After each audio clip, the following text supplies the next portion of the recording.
Alrededor de las preguntas que genera la conciencia, se ha construido el debate más largo de la filosofía occidental, que recorre desde los presocráticos hasta nuestros días.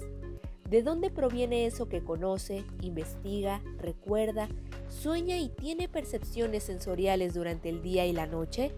¿Eso que discierne entre el mal y el bien, entre lo absurdo y lo real, entre lo bello y lo feo, y que sospechamos constituye nuestra más profunda identidad? ¿Dónde se aloja o se produce nuestra conciencia? ¿Cuál es la relación entre la mente y el cuerpo? Durante las últimas 3 décadas, los aportes fulgurantes de las neurociencias a esta discusión han cobrado un papel fundamental.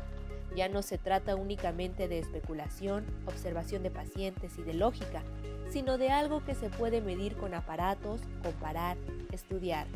Consciente de la larga duración de la controversia y de que aún falta muchísimo por descubrir, la revista de la Universidad de México dedica el mes de febrero a este apasionante tema.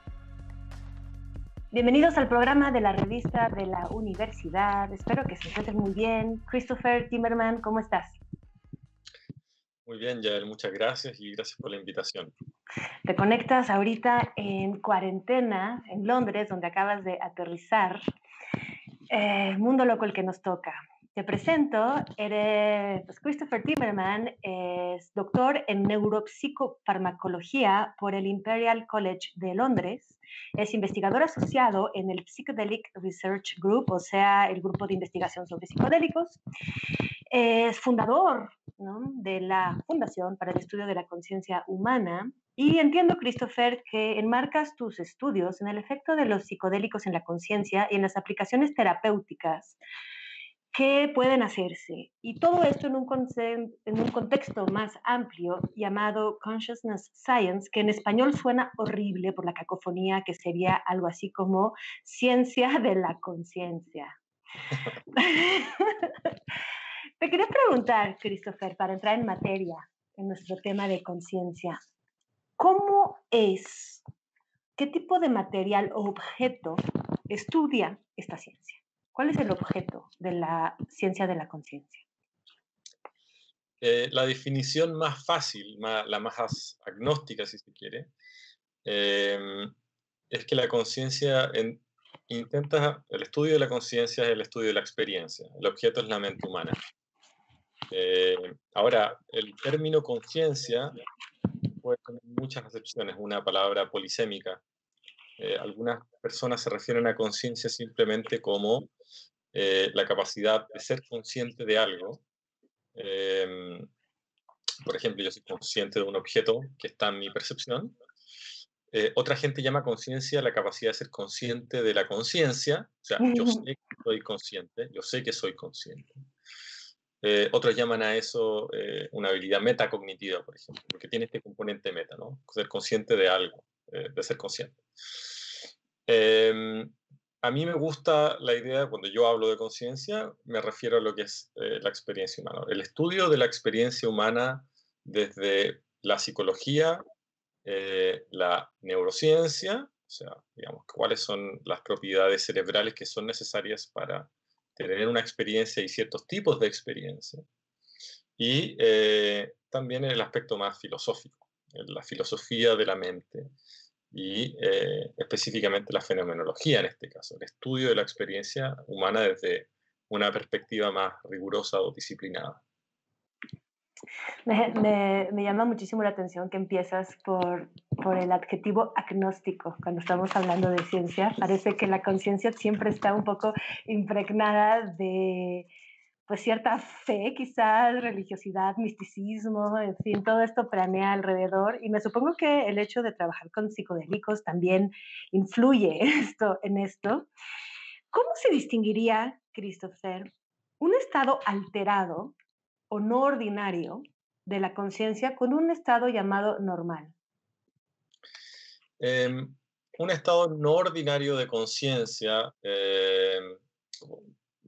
yo considero preferible la idea de no ordinario que alterado, porque la idea de algo alterado implica algo normativo desde un punto de vista valórico, ¿no? Como que está lo preferente, normal, y lo alterado como una desviación de eso. La idea de un estado no ordinario de conciencia tiene que ver con una, digamos, una salirse de el usual estado de conciencia, o sea, aquello que no sucede en nuestra vida cotidiana, eh, que generalmente está asociado, por ejemplo, en el caso de mi estudio, a inducción farmacológica, como la administración de psicodélicos, o estados en donde no solo existe una reducción de conciencia, como por ejemplo cuando nos dormimos y no estamos teniendo sueños, sino que tienen que ver con otra cualidad de experiencia, una cualidad distinta de la experiencia a la que tenemos habitualmente en nuestro día a día. O sea, un estado, el estado onírico, cuando estamos soñando, no cuando estamos dormidos en onda, digamos, en esta onda larga, sino cuando estamos soñando, también es un estado no ordinario de conciencia, lo que dices. Alguna- Algunos investigadores sí, hablan de estados no ordinarios o les interesa el estado de sueño porque no sabemos mucho al respecto. Como no sabemos mucho al respecto, también lo podríamos llamar un estado no ordinario de conciencia. Sin embargo, es un estado que es relativamente ordinario para casi todos nosotros, porque todos soñamos, o casi todos. De acuerdo. ¿Por qué se dice o se decía en los años 70 y aún hoy se dice que los psicodélicos te expanden la conciencia, te abren? Bueno, es interesante eso, porque si bien tiene una cierta connotación de misticismo, ¿no? Como ya, de nuevo, volviendo a la idea valórica de que un estado no ordinario de conciencia te puede abrir la conciencia. Mi intuición es que eso tiene que ver con que permite acceder a mayor información o una información distinta a la que habitamos habitualmente. Dado que es una percepción distinta a la habitual, nos permite acceder a mayor información, así como en promedio o en total, después de que esa experiencia acaba. Otra idea de por qué puede ser considerado un estado expandido de conciencia, al menos el inducido por psicodélico, es por esta experiencia particular de unidad que genera, ¿no? Como que los estudios en los últimos años han buscado entender la base de esta experiencia llamada mística por algunos investigadores, ¿no? Que son episodios que ocurren o que la gente reporta muchas veces sin una ayuda farmacológica, pero que también han mostrado similitudes, perdón, con aquellos inducidos por los psicodélicos. Y una de esas características es este estado de unidad, ¿no? La idea de que el mundo, todos los objetos que pueden acceder a nuestra consciente o que pertenecen a nuestros recuerdos, pueden ser vistos bajo una perspectiva única, como una concepción como holística perceptual. Y me parece que esa experiencia que alguna gente tiene bajo los efectos de psicodélicos o en otros estados no ordinarios de conciencia, puede generar la impresión para muchos de que este es un estado expandido de conciencia. Ahora, desde un punto de vista mucho más concreto, es interesante porque existen algunos experimentos que investigadores han hecho con psicodélicos, incluso con animales, en donde se ve que el filtro sensorial con el cual normalmente habitamos el mundo, o sea, nosotros no estamos recibiendo toda la información ambiental sin ningún tipo de filtro, sino que tenemos filtros sensoriales, esos filtros se ven reducidos en el estado psicodélico. Si esos filtros se ven reducidos, somos más sensibles a la información ambiental y podemos también decir que de alguna forma hay un estado expandido de conciencia. Sí, lo que me llama la atención es la idea de expandido, es decir, algo que suma, es decir, uno tiene una conciencia y no es de que pierdes quizás lo que ya tenías adquirido con esa conciencia, sino que la expandes hacia más grande, no es que vas de uno a otro haciendo una pérdida del estado anterior. O sea, me pregunto si lo estoy interpretando bien lo que estás diciendo, y entonces, ¿qué relación tiene con la conciencia con lo que llamamos realidad? O sea, un cambio en el estado de conciencia, si pudiéramos todos cambiar nuestro estado de conciencia, implicaría un cambio en nuestra realidad compartida. Bueno, igual es interesante, volviendo un poquito a la crítica de lo que podría ser expandido, si bien existen estas posibilidades de estados de unidad, al menos que reporten algunos, también existen estudios que demuestran que bajo un estado no ordinario de conciencia, un estado psicodélico, eh, la gente no tiene la misma performance en tareas cognitivas que son de mayor complejidad en el día a día, ¿no? En este caso hablamos tal vez de una disminución de una cierta capacidad de conciencia. Entonces también pondría de nuevo como en un punto más neutral esta idea de que sea realmente un estado expandido de conciencia, al menos desde ciertas perspectivas experimentales. Entonces es interesante. Y finalmente, claro, ¿de qué hablamos cuando hablamos de realidad? Y yo creo que acá entramos en un terreno mucho más complejo, que tiene matices filosóficos. La idea de que nosotros somos capaces de percibir una realidad allá afuera, fuera de nuestra conciencia, sin ningún tipo de coloración particular, es una idea que las neurociencias contemporáneas generalmente rechazan. Las neurociencias contemporáneas dicen que nosotros vivimos algún tipo de como alucinación controlada que compartimos, ¿no? ¿Y de qué habla eso? Básicamente habla de que el cerebro, el sistema humano, el cuerpo humano, es activo en el proceso de generación de realidad. La realidad que nosotros percibimos, claro, tiene input desde el medio ambiente, desde lo que hay afuera, pero eso está en constante interacción con la información que provee nuestro cerebro, las características biológicas, estructurales que tiene el cuerpo humano y nuestro pasado, nuestra historia, la historia del individuo. Eso colora a nivel tanto desde la interpretación afectiva, lo emocional que sentimos cuando percibimos la realidad, a la percepción misma de la realidad, la forma en cómo nosotros vemos la realidad. Entonces, es interesante lo que provee estos estados no ordinarios de conciencia, porque pueden dar cuenta de que efectivamente la percepción de la realidad se puede mover, ¿no? No es necesariamente algo estático, sino que es algo que se construye. Es una conversación entre lo interno y lo externo. Y esa conversación, ese carácter plástico de la realidad, se hace más evidente incluso en una experiencia psicodélica. Y es por eso el motivo de por qué también estas experiencias podrían tener un aspecto curativo, una posibilidad terapéutica. Ok, ¿te parece, Christopher? Vamos a irnos a corte y vamos a volver precisamente con esto, ¿no? ¿Cuáles pueden ser las aplicaciones y qué nos puede indicar o qué podemos aprender a través del estudio del efecto de los psicodélicos en la conciencia? Entonces, corte y volvemos con Christopher Timmerman.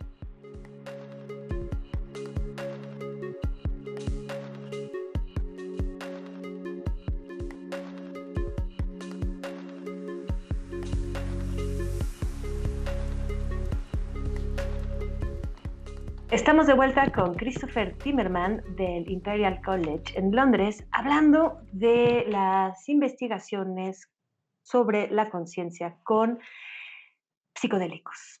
Chris, volvamos un poquito. Estábamos hablando ya un poco de las aplicaciones médicas de los psicodélicos antes del corte. Quisiera volver justamente al tema de la investigación. ¿Cómo ayuda, para empezar, la investigación con psicodélicos al entendimiento de la conciencia en sí? Un aspecto importante es que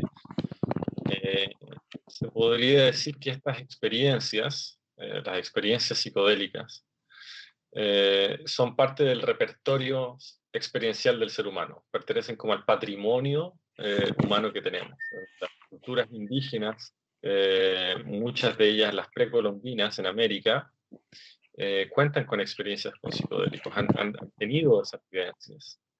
Entender, por ende, esas experiencias, de qué trata, sus mecanismos, sus características, es necesario si queremos hablar de la experiencia humana en general y la conciencia humana. Entonces, cualquier tipo de modelo o explicación científica de la conciencia que no contemple este ámbito es incompleta. Entonces, esa es una característica. Luego, otra forma de verlo es que las experiencias psicodélicas usualmente cuentan con eventos llamados, por ejemplo, la muerte del ego o la disolución del yo. Este fenómeno ha sido y está siendo estudiado experimentalmente, pero también habla de la capacidad de los psicodélicos de irrumpir en uno de los aspectos centrales de la conciencia, nuestra experiencia del yo, del ego, eso que nosotros traemos en cada momento y refiere a distintos aspectos acerca de nosotros y de cómo funcionamos en sociedad en el día a día, ¿no? La identidad, la individualidad. Fíjate que estamos teniendo toda una experiencia con tu yo, puesto que te tenemos ahora en fotografía a causa de la mala conexión que a veces hay, incluso en Londres. Eso nos hace sentir a los mexicanos un poco más comprendidos en nuestras dificultades con nuestros servicios de Internet nacionales. Fíjate que me parece que entiendo lo que planteas y quería preguntarte qué dificultades hay para investigar en este terreno, ¿no? ¿Qué dificultades hubo? O sea, digamos que qué dificultades hay para experimentar con psicodélicos y por qué ahorita hay un nuevo auge en esta investigación.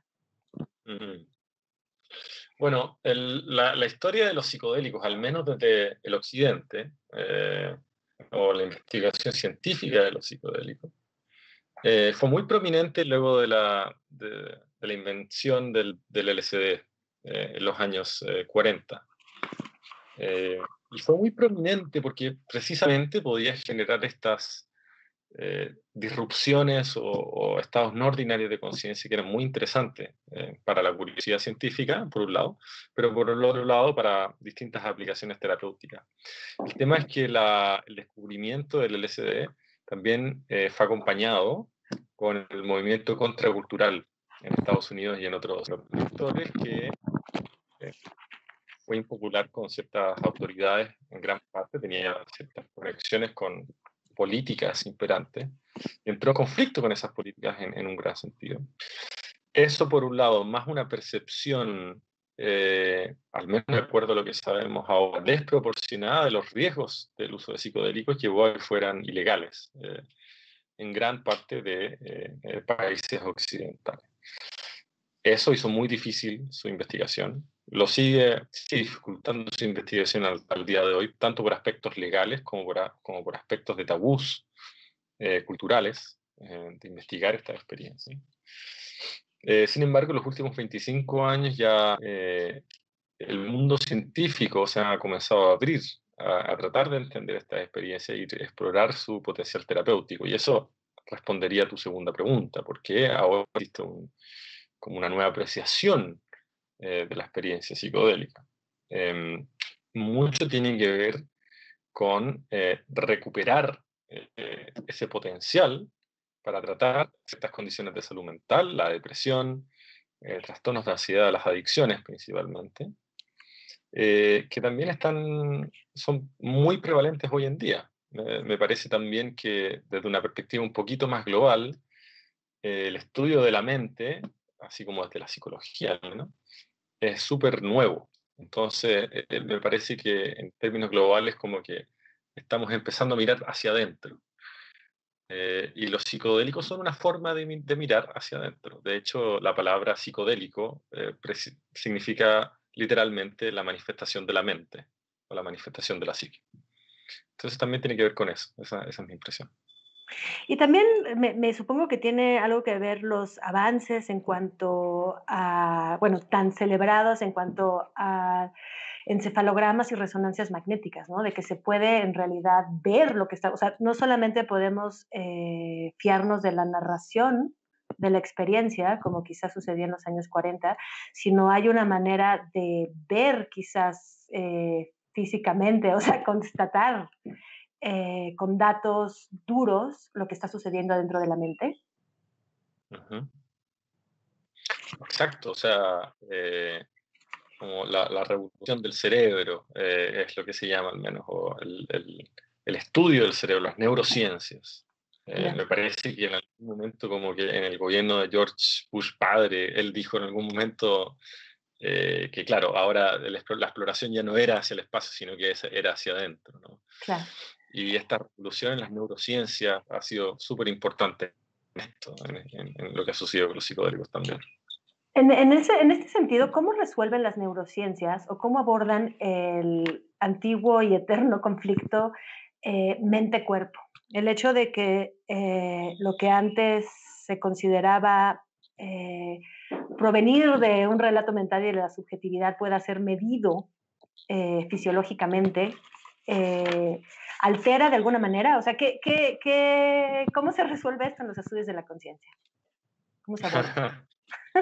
Bueno, no se ha resuelto. Okay. Son preguntas filosóficas de la mente-cuerpo que tienen miles de años y por ahora no tenemos tampoco los mecanismos para resolverlo, en el sentido que tenemos el famoso y llamado problema duro de la conciencia, que existe como un espacio explicatorio entre el fenómeno mental, lo que se siente o cómo se siente, a el fenómeno físico cerebral que podemos ver, ¿no? Si bien vemos una correlación, o sea, que ambas cosas pueden moverse al mismo tiempo, no vemos el mecanismo o el puente exacto de cómo ocurren esas dos cosas. Eso aún no lo tenemos resuelto, sin embargo tenemos mucha correlación en estos momentos, entonces nos estamos acercando al fenómeno. La neurobiología provee una herramienta para entender ese fenómeno mente-cuerpo, ¿no? O mente-cerebro, cómo logramos acercar eso. Sin embargo, definitivamente, como dije antes, no está resuelto, ¿no? Lo que tenemos es correlación, y lo que yo propongo mucho en mis investigaciones y en mis charlas es que, bueno, entendamos lo que sucede en el cerebro, pero para ayudarnos a entender este problema mente-cuerpo, también tenemos que medir de una forma rigurosa el fenómeno mental, atender a la experiencia. Y eso no significa que vamos a entrar en un campo nebuloso de una subjetividad sin ningún tipo de posibilidad de determinar conocimiento ahí, sino que no, existen métodos, existen formas de ver el fenómeno de la experiencia y la mente con detalle, con disciplina. Y bueno, De eso te esa dedica. es una forma de tratar de entender. Oye, mencionaste ahorita que el uso de los psicodélicos está, bueno, teniendo un nuevo auge porque se han descubierto aplicaciones para grandes depresiones, para, bueno, distintos traumas. Y aquí quería abordar contigo, quizás para empezar a cerrar el programa, la delgada línea entre el alivio del dolor y la búsqueda del placer, ¿no? Se supone que, o sea, podemos usar opioides, la gente se acepta, por ejemplo, los opioides, la morfina, etcétera, cuando alguien está sufriendo un dolor físico intenso, se puede hinchar de drogas a una persona, pero no se puede, pero se tiene un estigma moral muchísimo más fuerte si la persona ya está, entre comillas, bien, en que los use para sentirse, entre comillas, mejor, o por lo menos lo que esta persona considera sentirse mejor. Me pregunto lo mismo por los psicodélicos. O sea, la investigación apunta a que deben usarse o podrían usarse únicamente para aliviar el dolor o puede también pensarse en usos para mejorar simplemente la vida de las personas y su manera de estar en el mundo. Nosotros tenemos publicados algunos estudios, como también colaboradores, acerca de la posibilidad de los psicodélicos para incrementar lo que es el bienestar. El bienestar no solo, como tú dices, en un caso de patología mental, sino con personas que ya están sanas y de alguna forma los psicodélicos ven una oportunidad de crecer. Yo lo pondría esto bajo el término paraguas desarrollo humano, ¿no? Como que al final mucha gente, por ejemplo, hace terapia o psicoterapia simplemente por un fin de desarrollo personal. O para buscar mayor bienestar en su vida sin necesariamente tener una patología. A mí me parece que los psicodélicos ciertamente pueden ser vistos bajo esa perspectiva. Existen muchos, o cada vez más, digamos, lugares de retiros acá en Europa en los cuales sí se ocupa psicodélicos con ese fin. Y precisamente lo que buscan hacer estos retiros, hay de todo, ¿no? Como que hay lugares de retiro que no necesariamente persiguen algo así o que tienen un buen programa, pero muchos de estos retiros parecen estar buscando apuntar a la idea de un desarrollo humano sin un estigma hedonístico, ¿no? Y a mí me parece al menos que en el caso de los psicodélicos la posibilidad de buscar un placer hedónico es mucho menor que con otras drogas, ¿no? La idea tampoco es pecar de un excepcionalismo con las sustancias psicodélicas, pero ciertamente nos genera dependencias como las otras drogas en ese sentido, o como algunas otras drogas en ese sentido. Entonces me parece que en los psicodélicos precisamente esa línea puede ser acercada, ¿no? ¿Cómo pueden ser los psicodélicos usados para potenciar desarrollo personal, potenciar el desarrollo humano, en términos más generales, a nivel individual, pero de repente también en grupos de personas? Mucha gente está viendo, o comenzando a ver en contextos naturalísticos, de qué forma los psicodélicos pueden ser usados en contextos colectivos o sesiones grupales, ¿no? Incluso para resolución de conflictos o el tratamiento de parejas, por ejemplo. Entonces me parece que la idea del desarrollo humano, claro, puede ser explorada incluso científicamente y es parte de algunos trabajos que estamos realizando. Ok, pues muchas gracias, Susan. Pues hay que, pues sí, abonar al cambio de percepción y conciencia, ver qué van arrojando todas estas nuevas investigaciones para, pues, no sé, todo lo que nos permite conocernos mejor y explorar nuestra conciencia y las potencialidades de nuestra mente y cerebro, pues, por lo menos a mí me parecen fascinantes. Te agradezco muchísimo esta charla.